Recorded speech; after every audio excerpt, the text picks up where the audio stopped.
Mother's Day Purpose Church, I want to start our time with 10 of my favorite quotes on mothers. Number one, Cheryl Lacey Donovan, mother is a verb. It's something you do, not just who you are. Maya Angelou, a mother's love liberates. Agatha Christie, a mother's love for a child is like nothing else in this world.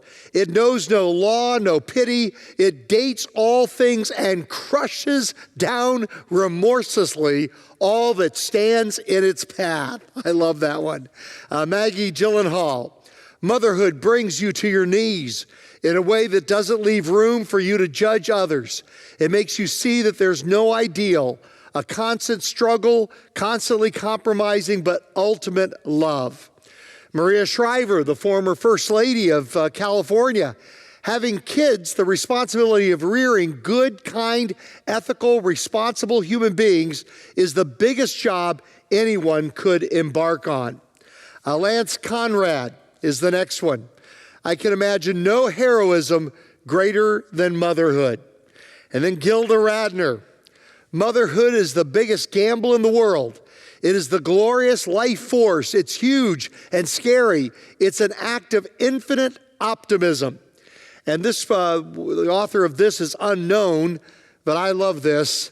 Nothing is really lost until your mom can't find it.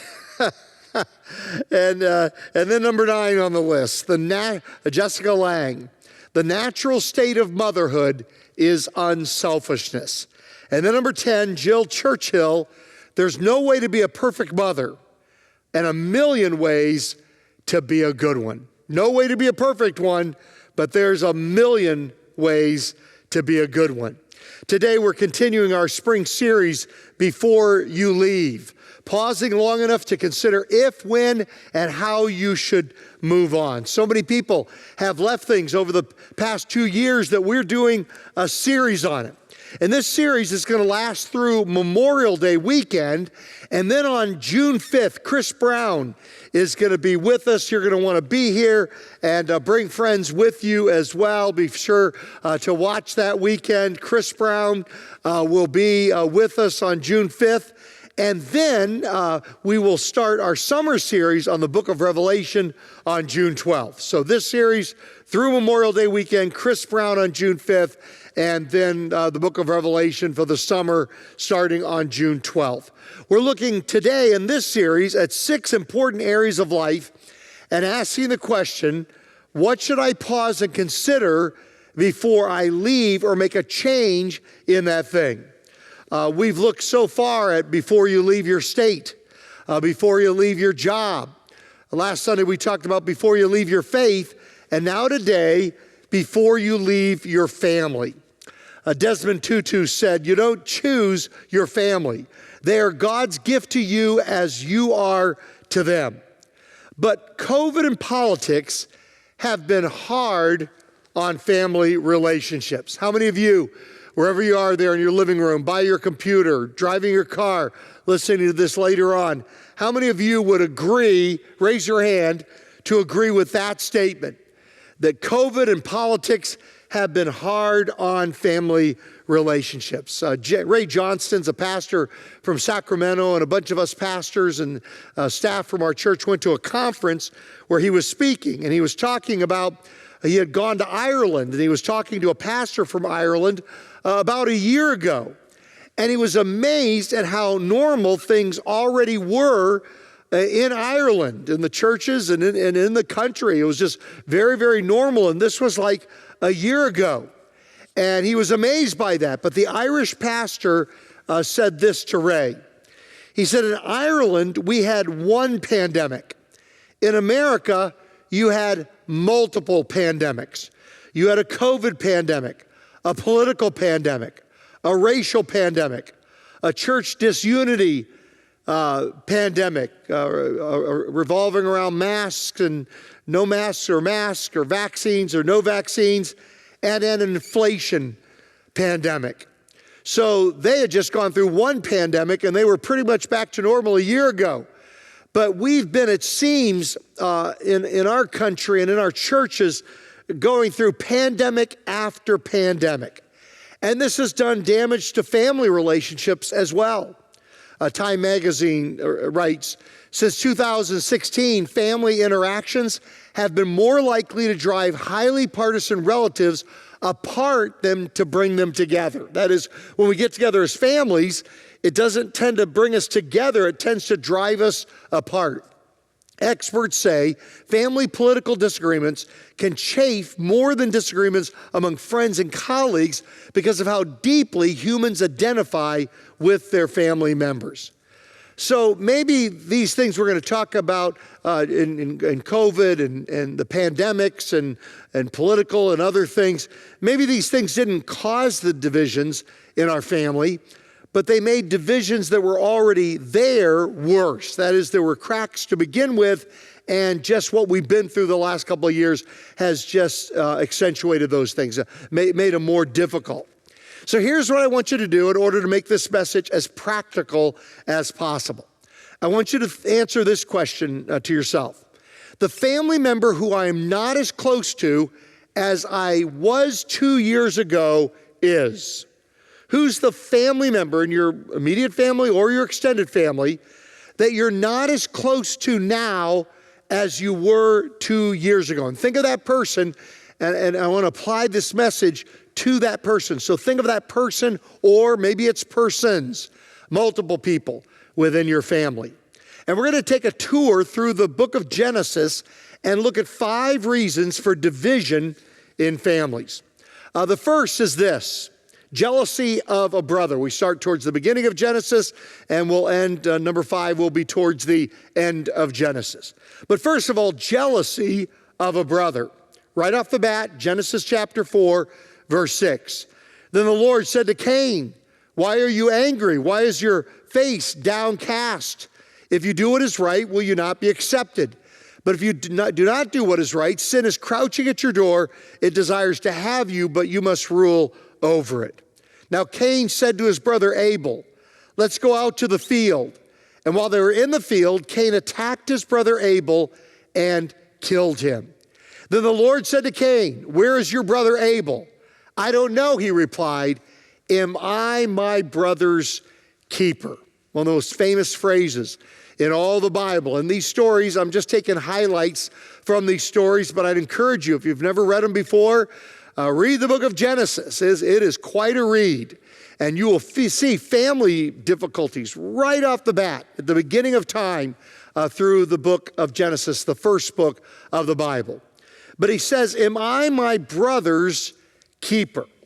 Miles McPherson writes, "Being a brother's keeper is humbly recognizing that we all have blind spots that require another's perspective to identify in our own lives. We need each other, sometimes friends, church family, relationships at work.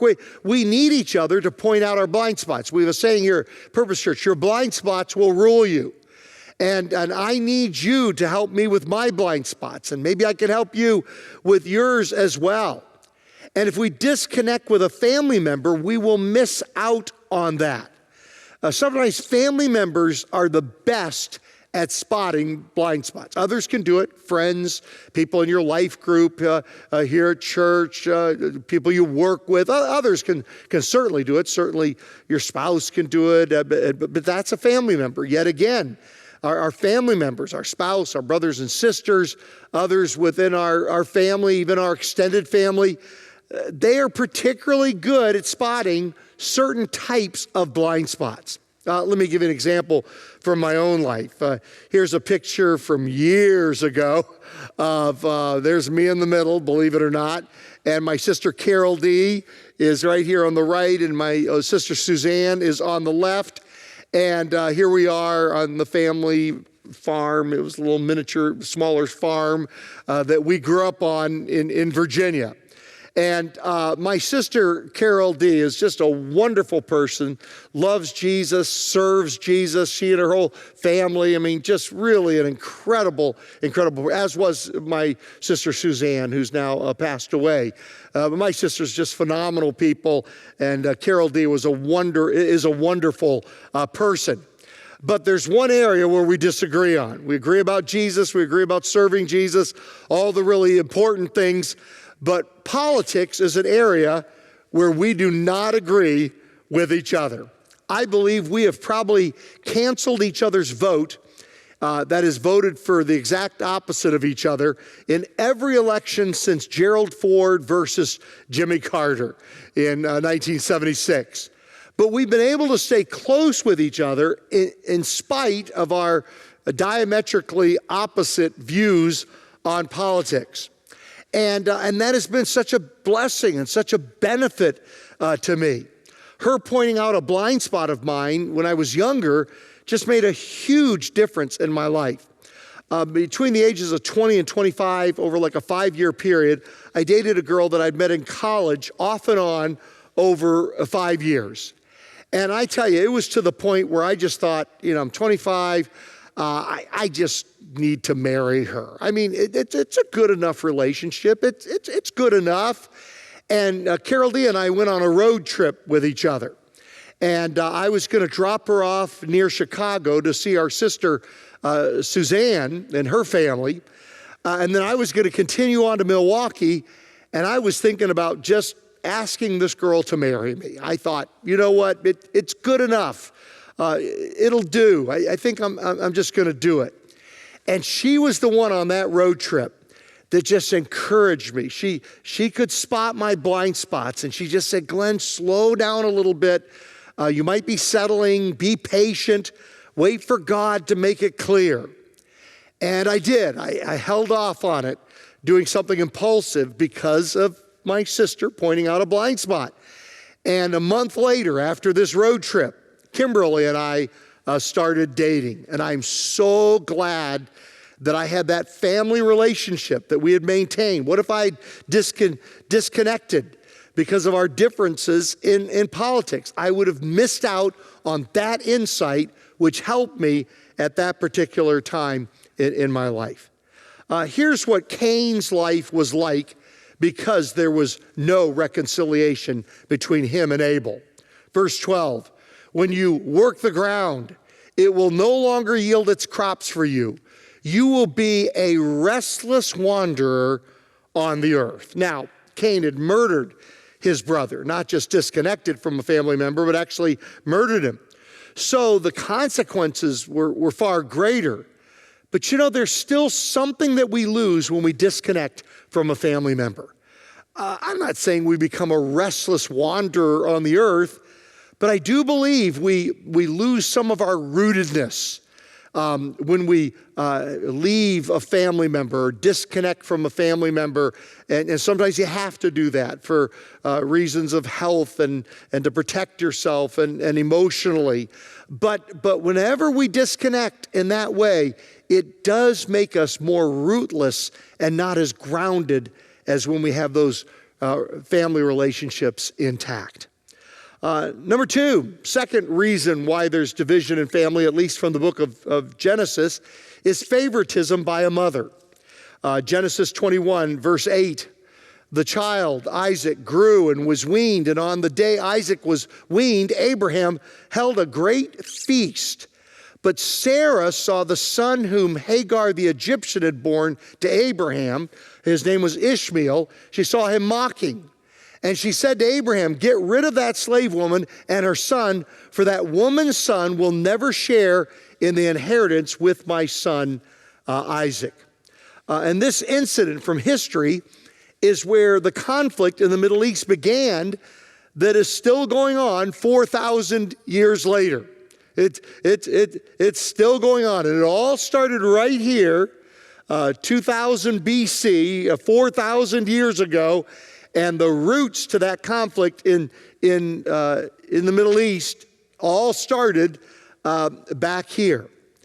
But God is still in the reconciliation business.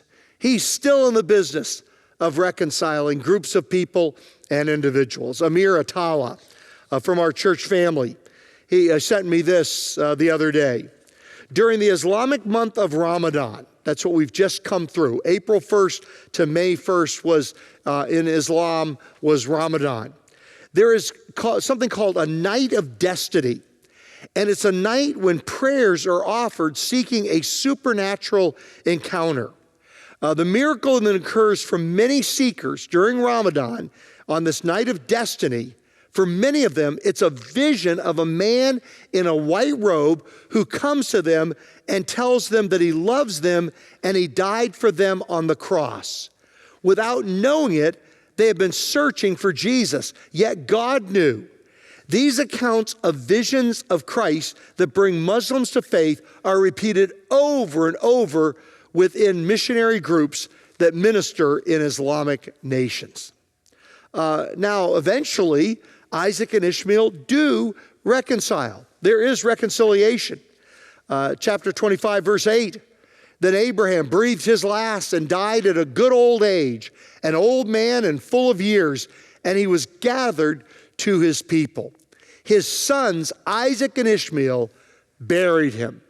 Together, they buried their father. And let's pray that that same kind of reconciliation can happen through Christ in the Middle East as well. So because they had reconciled, Ishmael and Isaac, unlike Cain and Abel, they were blessed and they were able to comfort each other in their father's death. By the way, just another beautiful story of reconciliation that I heard this past week. You probably heard of it as well. Aaron Judge is my favorite baseball player because he's a committed Christian, committed follower of Jesus, and he was adopted by a couple of Christian school teachers in Linden, California. So because he was adopted, because he grew up in a Christian home here in California, because he's a follower of Jesus, he's been the Yankees are not my favorite team, but he's been my favorite player. And this past Tuesday, there was just a beautiful incident that happened where Aaron Judge hit a home run in Toronto. So he hits a home run. Let's show that next picture right there. He hits the home run. And this Blue Jays fan had been talking to this little boy sitting next to him, near him, that had been wearing an Aaron Judge shirt and talking about how he just loved Aaron Judge. And so when the home run came and the Toronto Blue Jay fan got the ball, he hands it to the little boy. The little boy falls into his arms, hugging him, and begins to cry. And because this went viral, this video, as a result of that, the next day, the two of them got to meet Aaron Judge and to hang out with him. Number three, third reason for division in families is favoritism by a mother and father. Chapter 25, verse 27. Now we're talking about Esau and Jacob, the sons of Isaac that was in the previous story. The boys grew up and Esau became a skillful hunter, a man of the open country, while Jacob was content to stay at home among the tents. Isaac, who had a taste for wild game, loved Esau, but Rebekah loved Jacob. Dr. Pamela Schwartz says, parents are humans, and we often have children that we can relate to better, maybe have personality that's more like ours or interests that are more similar to ours. If children feel there is some favoritism going on in the family, it can potentially create some real problems. Robert Whipple says leaders who practice favoritism in the workplace have no chance to build a culture of trust. Playing favorites is one of the most damaging problems in any group of people. But Leila Gifty Akita writes, there is no favoritism with God. He accepts people from all nations who fear him. And there eventually is reconciliation between Jacob and Esau. At one point, Esau wanted to kill his brother Jacob. But here's one of the great family reconciliation stories in all the Bible. Genesis 32, verse 3. Jacob sent messengers ahead of him to his brother Esau in the land of Seir, the country of Edom. He instructed them, this is what you're to say to my lord Esau. Your servant Jacob says, I've been staying with Laban and have remained there until now. I have cattle and donkeys, sheep and goats, male and female servants. Now I am sending this message to my lord that I may find favor in your eyes. He knows that Esau had at one time wanted to kill him. So he comes to him humbly and tries to reconcile the relationship. He takes the first step. When the messengers returned to Jacob, they said, we went to your brother Esau, and now he is coming to meet you, and 400 men are with him. Imagine you're going to meet a family member who you've had a falling out with, who's angry with you, and they bring 400 soldiers with them to that meeting. What would your reaction be? Well, here's the reaction in verse 7. In great fear and distress, Jacob divided the people who were with him into two groups, and the flocks and herds and camels as well. He thought if Esau comes and attacks one group, the group that is left may escape. Then Jacob prayed. Skipping down to verse 11. Save me, I pray, from the hand of my brother Esau, for I am afraid that he will come and attack me. I mean, it's very simple. But let me ask you a question. Are you praying for that family member that you're disconnected from? Are you remembering to pray for that family member that you're not as close to now as you were 2 years ago? So Jacob humbles himself. He takes the initiative to reach out to Esau. He prays, and here's the result. Chapter 33, verse 1. Jacob looked up, and there was Esau coming with his 400 men. He himself went on ahead and bowed down to the ground 7 times as he approached his brother. But Esau ran to meet Jacob and embraced him. He threw his arms around his neck and kissed him, and they wept. Jacob knew there was a family member he was no longer close with. He humbles himself. He takes a step towards him of reconciliation. He prays, and here's the result. And then number 4, fourth reason in the book of Genesis that there's division in families is jealousy of a sister. In Genesis 30, verse 1, when Rachel saw that she was not bearing Jacob any children, she became jealous of her sister. Now, I thought that there was no reconciliation between these two before Rachel's death in chapter 35 of Genesis. But, upon studying it more, since I made this study outline, I now believe that they did reconcile before Rachel died in chapter 5. They reconciled in chapter 31 because if you read that, they're very much unified in that family situation. So I went from saying there was no reconciliation until I believe these sisters did eventually reconcile. But jealousy is such a terrible thing. I'm so passionate about this because think how much happier our lives would be without jealousy. If we could just enjoy who God has made us, if we could just be blessed by the assignment God has given us, and not comparing that to everybody around us, how much more joyful we would be.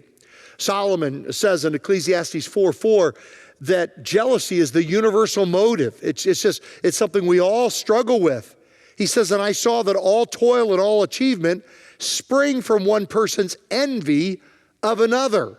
This too is meaningless, a chasing after the wind. It's why I love to talk about jealousy a lot, because I just think it robs us of so much happiness. Please forgive me.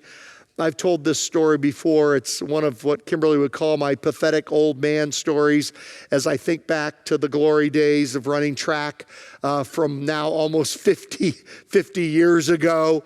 And I know I've probably told this story before, but it had such an impact on me. Because when I was at Wheaton College, here's the guy that I was jealous of. Dan Henderson. This is who I was jealous of. And I think I've told you the story before, how when I was a freshman and sophomore, I was the number 3 on the cross-country team, 2 upperclassmen. So when I got to my junior year, I was like, I'm going to be number 1. I've waited for it for 2 years. Now I'm going to be number 1. But there was this freshman from Atlanta, Georgia, named Danny Henderson. And we didn't realize it at the time, but Danny Henderson went on to be the greatest small college runner in American history. I mean, literally. He still holds the 5,000 and 10,000 meter records for colleges at NCAA Division III. Almost 50 years later, almost half a century later, he still holds those records. Nobody's broken it in half a century. But we didn't know that at the time. I just thought he was some freshman, and I wasn't going to give up my position of number one. And so I would try to keep up with him in practices. But the problem was, if Dan Henderson was practicing, it would take me to be racing to keep up with him in a practice. So as a result, I was all burned out by Saturday races. My health completely broke, and my junior year was basically ruined because of my jealousy of Dan Henderson. So I got smart by my senior year and said, look, instead of being jealous of him, why don't I kind of learn from him? Why don't I be inspired by him? And that's what I did my senior year and had the best season of my life.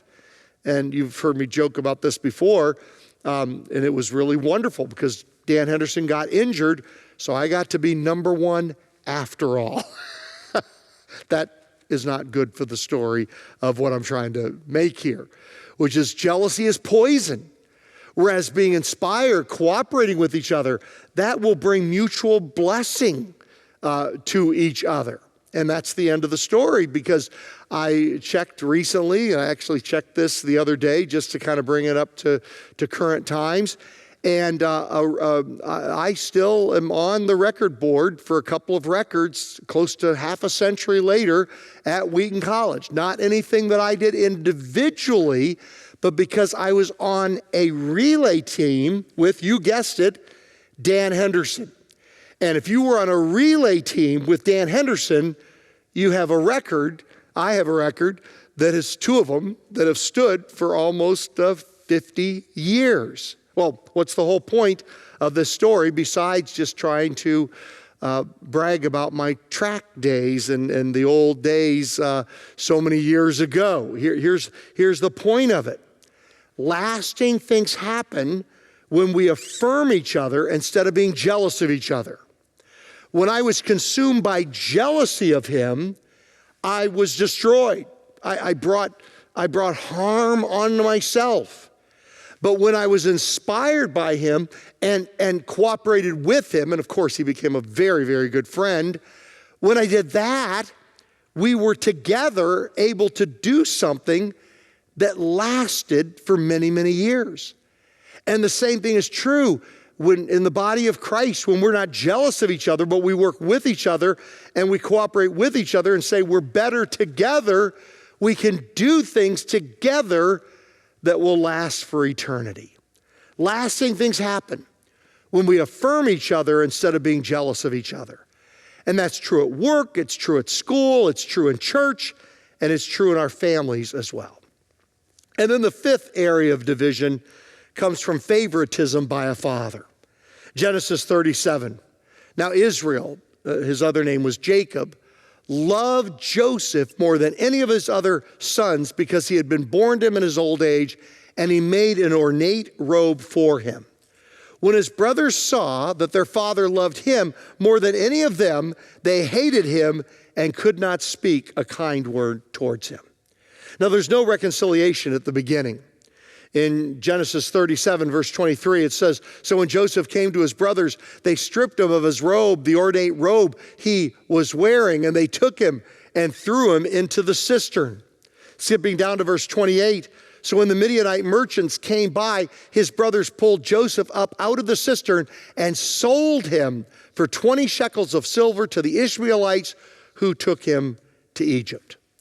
Joseph had the worst family ever. Worst family ever.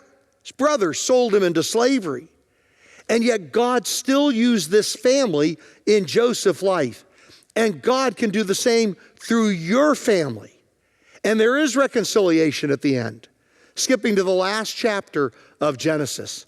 When Joseph's brothers saw that their father was dead, they said, what if Joseph holds a grudge against us and pays us back for all the wrongs that we did to him? So they sent word to Joseph saying, your father left these instructions before he died. This is what you're to say to Joseph. I ask you to forgive your brothers the sins and the wrongs they committed in treating you so badly. Now please forgive the sins of the servants of the God of your father. When their message came to him, Joseph wept. His brothers then came and threw themselves down before him. "We are your slaves," they said. But Joseph said to them, "Don't be afraid. Am I in the place of God? You intended to harm me, but God intended it for good, to accomplish what is now being done, the saving of many lives.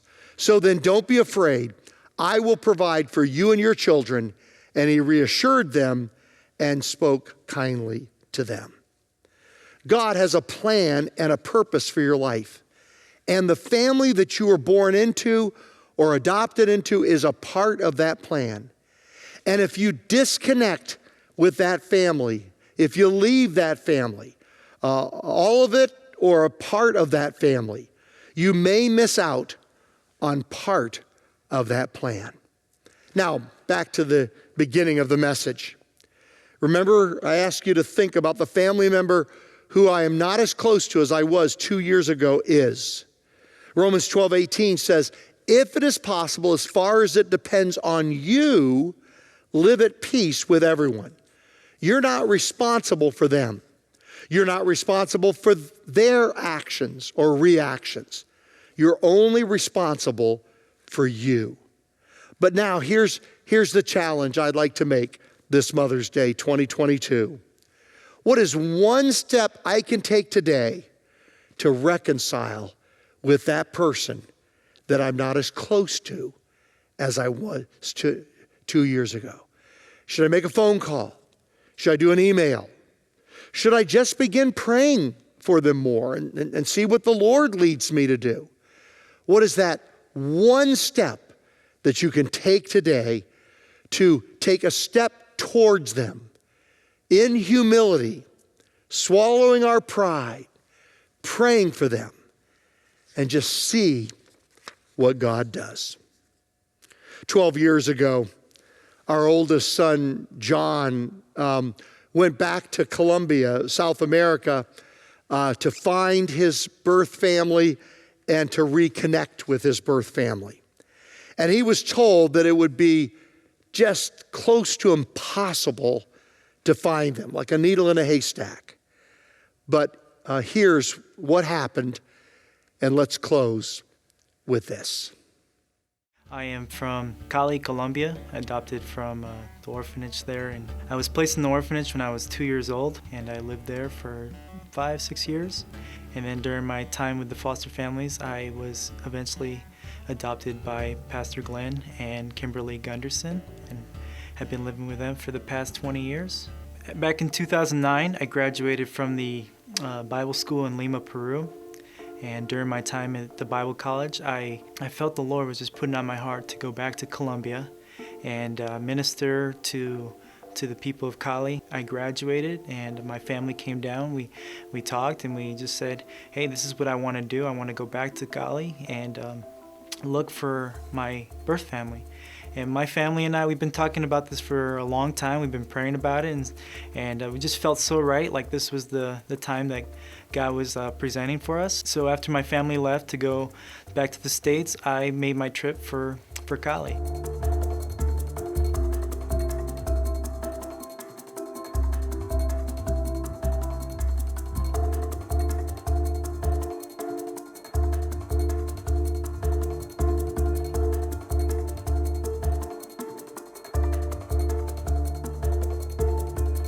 As we get out of the bus, we came in contact with 3 pastors who we already had asked to meet us up there. We were searching Tuluá, and I kid you not, within 15 minutes of our search, we came to the right exact location where all my family was living. One of the pastors asked if he knew Luz Lambana, and Luz is my mom. And to my amazement, the guy said, you know what, Luz and all her family lives about 4 houses down, and they should all be there right now. And at this point in time, I'm starting to tremble. I'm starting to just get excited, but at the same time, just I don't know what's going to happen. So we just allow the Spirit to lead, and we keep driving down. We stop the car, and the pastor goes and introduces himself to the lady that we had come across. And then the pastor said, My name was Juan Carlos Ceballos. And when the lady heard this name, she just started weeping. She introduces herself and says that I'm your aunt. And at that point in time, I just started to just break down because I'd found one of my birth family. And I started to embrace her and just hug her and just take her into my arms and just say, tell her my story, what I've been doing, and that I'd come to find any of my birth family. My aunt told me that my mom lived right behind us. At this point, just all sorts of different family came from just all over the place. I had my cousins, my other aunts and uncles. I met quite a few of my brothers, and I had one sister that I met. Maybe half an hour later, my mom was coming down the street, and I just saw her coming down the street with a little kid in her arm. I was walking down the road, and I was just thinking all these thoughts like, how's she gonna react? What is she gonna say? Is she gonna accept me? All these different things. But I just allowed the Spirit to just calm me down, and I looked her in the eye and I said, my name is Juan Carlos Ceballos, my name at this given time. She just took me in her arms and we embraced and we just started crying, and we walked away from people that were behind us, and we just started walking down back towards everybody else. And we just had a good time just for a couple hours, just getting to know one another. And also I wanted to let my family all know that I was a Christian, that I was saved, and that I wanted them to know the good news. So the pastors were able to evangelize and witness to all the family members that I had met that day. My birth brother and some of my cousins and some of my aunts and uncles that had come to the Lord that day. My dad I met a week later because my brother had called my dad and said that his son was looking for him. I just looked at him and I had compassion on him because this man had gone through a lot. This man had lost many of his children. This man is part of what brought me into this world, and I just felt I felt so much love for him, even though I never laid eyes on him or met him. But at that moment in time, I just felt compassion on him and just love for him. I told him my story. After about an hour and a half or so of talking with him, he came to know the Lord. So it was just a wonderful story how God just allowed me to meet all my family, and allowed for many of them to come to Christ.